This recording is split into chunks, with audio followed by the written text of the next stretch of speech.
Good afternoon. I am Jing from the Department of Tourism, here to discuss with you the Philippine updates when it comes to the implementation of the ASEAN MRATP.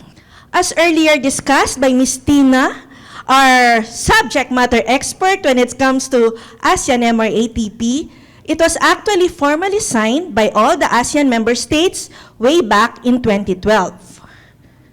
And in the Philippine setting, there are three important implementing agencies for the propagating of the ASEAN MRATP. First, we have the Department of Tourism, our office as the National Tourism Organization, in charge with the strategies and the policies when it comes to the tourism development of the country. We are also the representatives of the Philippines to the ASEAN Tourism Professional Monitoring Committee, or the ATPMC. Specifically in DOT, we actually have two focal offices. First is the Office of Industry Manpower Development. Then we have the Office of Tourism Development Planning, Research and Information Management, but specifically the Policy Formulation and International Cooperation Division, or the PFICD. For our Tourism Professional Certification Board, this is the agency that is duly recognized by the ASEAN for the assessment and certification of our tourism professionals. We have TESDA, which is the Technical Education and Skills Development Authority. It is actually the educational institution that is in charge with the Technical Vocational Livelihood Track, or TVL, or TVET.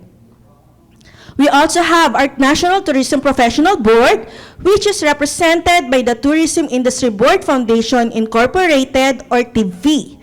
TIVV is composed from industry representatives from both the private and the public sector, as well as the academe and even the labor sector. So what are the accomplishments of the Philippines? You have to remember that this is not necessarily by DOT alone, but all the agencies involved in the ASEAN MRA implementation. So one of the initiatives that we have in the DOT is cascading what the Common ASEAN Tourism Curriculum, the CATC, and the ASEAN Common Competency Standards for Tourism Professionals, the ACC-STP, and what the ASEAN toolboxes and the resources they offer. We actually create awareness to our industry. So we have the ASEAN MRATP orientation seminars. So far, we have conducted 31 with around 2,057 PACs trained. Even during the pandemic, we continued propagating the ASEAN MRATP through these awareness webinars. We also have our ASEAN Toolbox Immersion Workshop.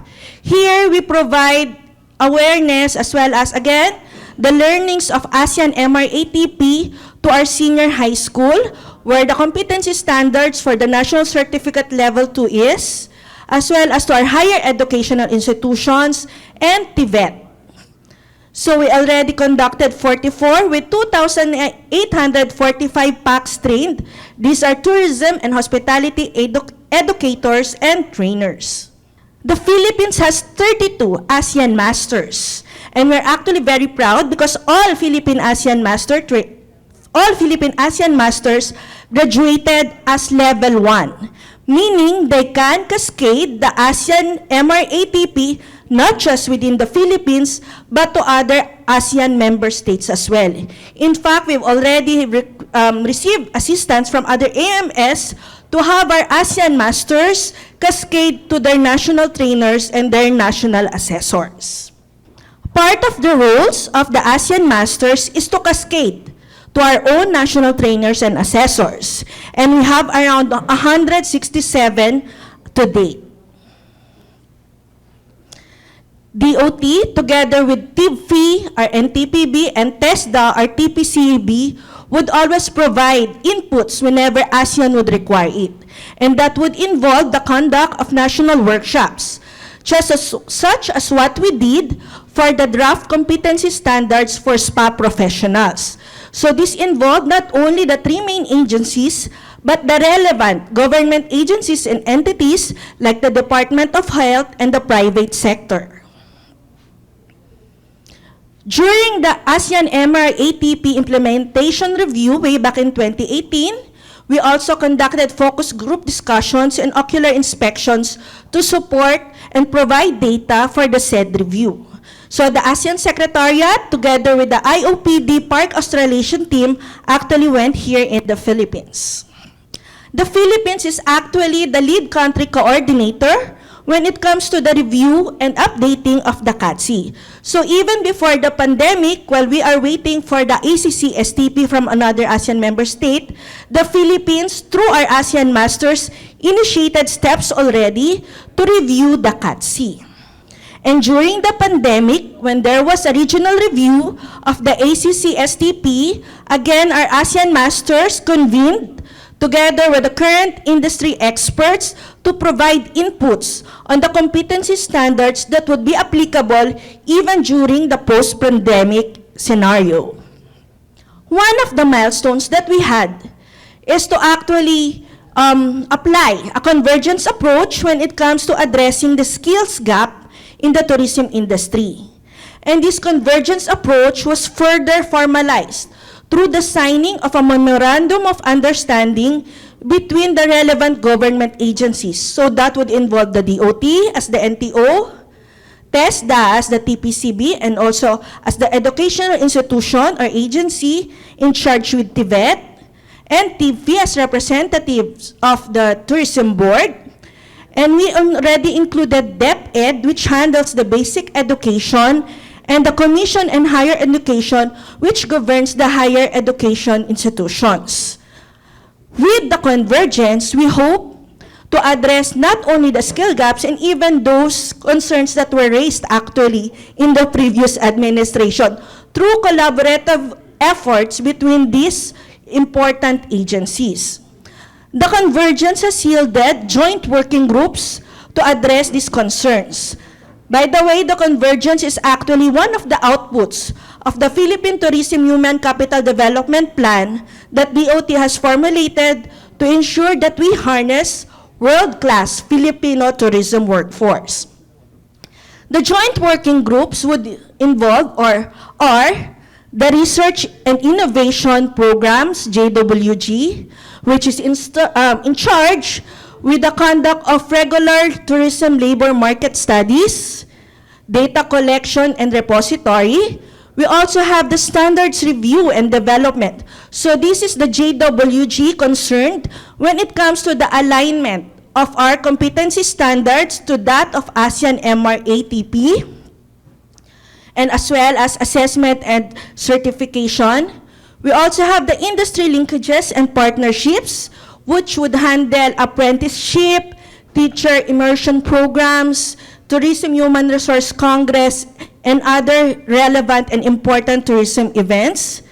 And of course, we have a JWG dedicated for the ASEAN-MR ATP in promoting awareness and reviewing as well as propagating the resources involved. We also have the Education Tourism Joint Working Group, which serves to promote education as a tourism product. And in all of these joint working groups, there would always be focal offices and focal persons involved from each of the agencies of the convergence. So this convergence actually enabled us to attain the necessary cooperation and insights from all these pertinent agencies. As part of the accomplishment or as part of the movement towards ASEAN-MR ATP implementation, TESDA as our TPCB aligned their TESDA regulations in accordance with the Philippine Qualifications Framework to that of the ASEAN-MR ATP. So for now, we have around 22 training regulations aligned to the ASEAN-MR ATP.